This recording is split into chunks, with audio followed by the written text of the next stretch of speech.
Ce fut au baptême de Jésus-Christ que se révéla son origine divine. Pour ses disciples même, sa gloire divine était souvent voilée.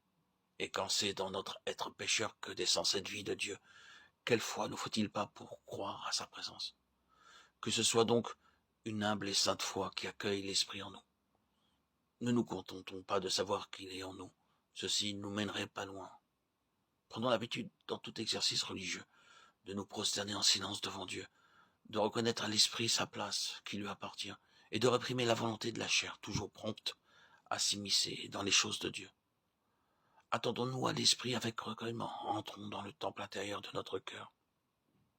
Voyons que tout y soit soumis à l'Esprit et demandons au Père son action puissante. Quelque peu sensible que nous paraisse d'abord sa présence, continuons à croire qu'il est là. C'est par la foi qu'il faut saisir les dons de Dieu, avant de les recevoir en réalité. Aussi, sera-ce en continuant à croire à la présence de l'Esprit que nous en viendrons à savoir et à voir qu'il agit en nous. Impossible de connaître un fruit avant de le goûter, impossible de connaître la lumière à moins de s'en servir, ou de connaître une personne à moins d'avoir des rapports avec elle.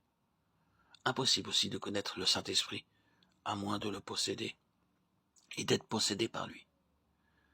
Vivre selon l'Esprit est le seul moyen de connaître l'Esprit, le laisser faire son œuvre en nous, le laisser nous apprendre à dépendre de lui. Telle est la voie que nous indique le Maître quand il nous dit « Vous le connaissez parce qu'il sera en vous ».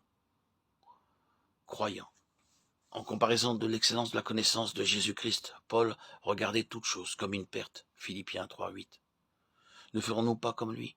N'abandonnons-nous pas tout pour connaître par l'Esprit le Christ glorifié? Oh, pensez-y sérieusement. Le Père a envoyé un esprit pour nous faire participer à la gloire du Christ glorifié. Ne renoncerons-nous pas à nous-mêmes pour le recevoir en nous, pour qu'il nous possède tout entier, pour apprendre à connaître celui qu'il nous faut seul connaître, le Fils et le Père? À l'instant même, abandonnons-nous entièrement à la direction de l'Esprit que le Fils nous a donné après l'avoir reçu du Père.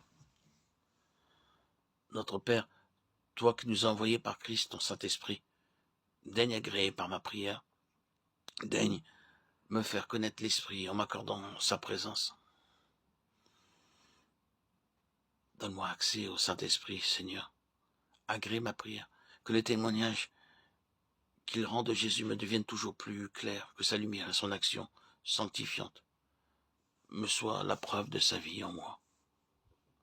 Comme la lumière témoigne de l'existence du soleil, que la lumière de l'Esprit vienne aussi témoigner de la présence de Jésus en moi.